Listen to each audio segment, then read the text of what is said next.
In my last video about Framework, I talked about how the company, and specifically the 16-inch model they're going to release, is changing the laptop game. In this video, I want to discuss why I think Framework will continue to build success as an innovative company.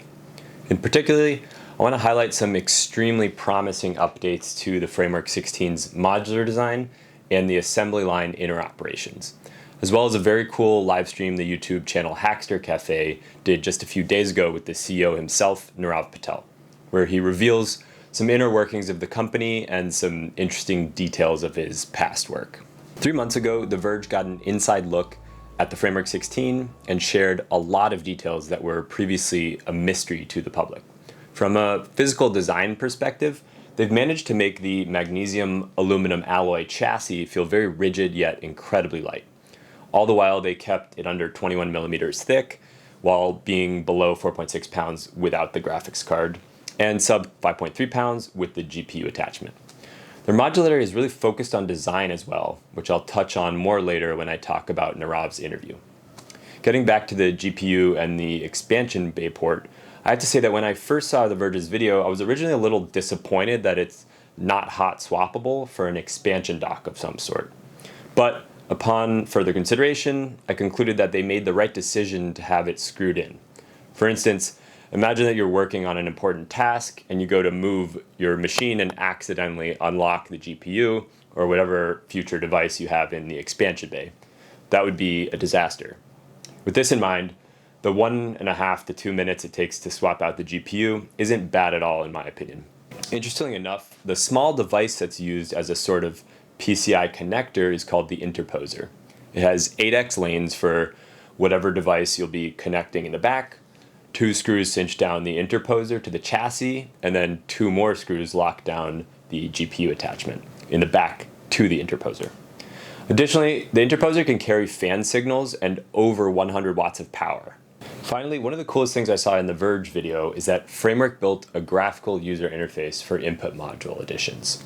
Seeing how seamless they've made the upgrade for Framework 13 laptops to modern Ryzen chips, this will undoubtedly be very important as third-party companies or individuals start to build Framework 16 compatible expansion modules or keyboard deck add-ons. Next, I wanted to discuss my takeaways of the Hackster Cafe live stream that Nirav Patel was on this week. In the words of Lisa Su, "The world is starving for new ideas and great leaders who will champion those ideas." I think this quote applies perfectly to Framework. We've all seen how Lisa Su helped AMD turn around as a company, and she did exactly what she stated here. From the insights I got in this live stream, I believe the same applies to Nirav. Let me explain. Learning a bit about his background, he worked on 2 very big projects. The first was the One Laptop Per Child, yes, the little white and green laptop you might remember, called the OLPC XO, which would eventually pave the way for inexpensive laptops like the EEE-PCs and Chromebooks of the world. The aim was to make technology accessible to children in developing countries. Later, he'd be hired on as the first hardware engineer at Oculus VR and grew the team to about 80 people. There he learned many valuable lessons about managing a team and acquiring the right talent for the job at hand. His past experiences have clearly shaped aspects of the Framework team. And side note, I actually learned that they're hiring now. I'll include links to the job posting and all the timestamps of relevant parts of the 55-minute live stream I'm discussing in the description in case you want to delve further into exploring the company and CEO. Framework aims to increase the longevity of their products. It's clear that the company is aware that even they aren't creating products that are entirely sustainable. Let me dive a bit deeper into that. You're probably asking, how is the company that is fixing consumer electronics not sustainable? Well, simply put, they're making devices that will have an eventual end of life and therefore aren't sustainable at present. At present, no consumer electronics company is. What I find admirable, however, is that they're aiming to significantly increase the overall lifespan of parts and use recycled materials wherever possible. The first part of that statement is the important one. I'll let Nirav explain it here, as he does so very eloquently. Fundamentally, the simplest and most effective thing we can do to actually reduce the environmental impact of consumer electronics is make our products last longer, which is, totally obvious. Like if you can make your products last longer, you don't have to manufacture as many new ones, which means every part of that impact chain, from resource extraction through energy consumption for silicon fabrication, through energy consumption for transport, through end of life and materials re-entering the environment potentially with environmental or human toxicity. All of that stuff reduces if you can make your devices last longer. And so our focus, and we think that the best lever in consumer electronics broadly, is making products last longer. And so we made that "We Are Not Sustainable" page. It was really a reaction to the messaging that we're seeing everywhere else. And so our message is that we know we're not sustainable. Like, we are still producing new devices. We're still shipping devices. We're still consuming materials that are limited across the environment. We are still, at some point having to end of life some modules here that can't get reused into, handhelds and cyberdecks. But as we think about what we're doing, we're really being very honest and open and transparent about the things that we believe in and that we're prioritizing, which is that repairability and longevity, and also the places where we know we can still do better, which as an industry we all do need to do. Framework being cognizant of these facts is quite important. It's a very simple solution, but one that has either been overlooked by other large companies or those that have tried failed in its execution. In a future video, I'll also be taking a deep look into the Fairphone and what they're working on in the mobile market. Companies like Google and Motorola have tried this in the mobile sector with Project Ara, but ultimately failed because of reliability issues. These efforts were not in vain, though, because they provided good case studies to inform the development of Framework.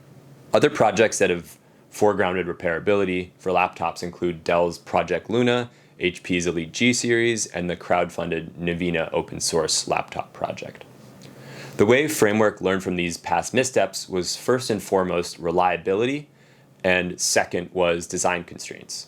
For reliability testing, they built their laptops to commercial standards like a Dell Latitude or an HP G series versus the typical consumer standards. This includes more rigorous testing for drop, shock, vibration standards for all components.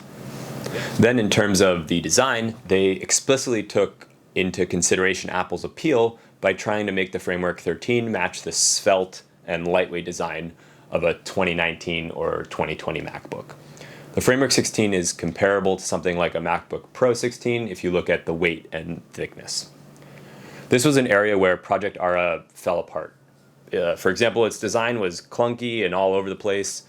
Framework knew optimizing reliability and design was important from the get-go and were steadfast in prioritizing these principles when designing their products.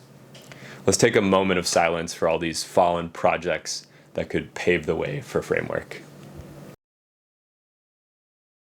One final thing that was cool to hear was that Nirav stays sane at the company as a CEO by doing some tinkering himself to get away from the rigorous role of being a CEO. He plays around with modules and 3D prints things for fun.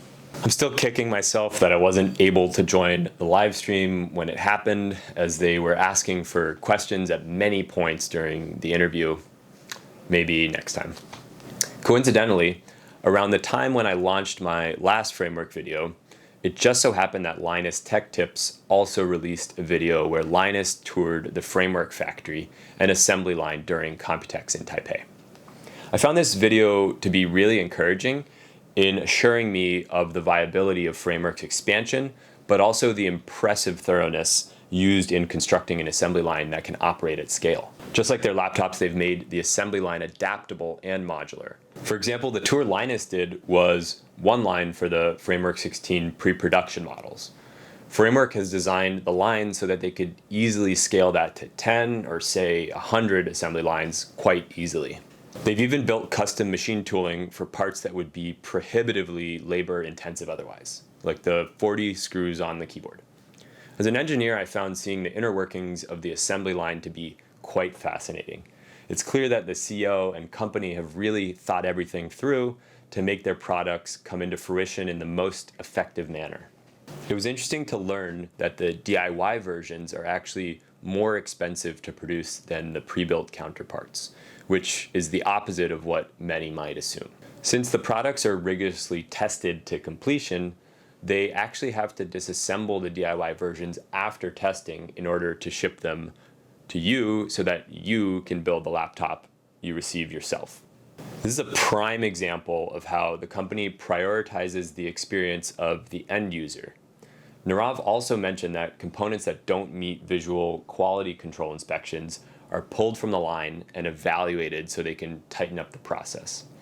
He also mentioned that while their goal is to improve the process to result in as few errors as possible, they would potentially consider selling these visually defective components at a discount, which would be a very neat option for those that want to save some money, want to engage in eco-conscious spending, and or couldn't care less about a small imperfection on a part.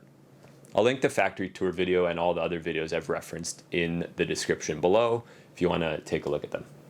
Also, on a personal note, it was awesome to learn from Nirav that someone is building a Midi keyboard, as I had previously pointed out my music production vision for a laptop.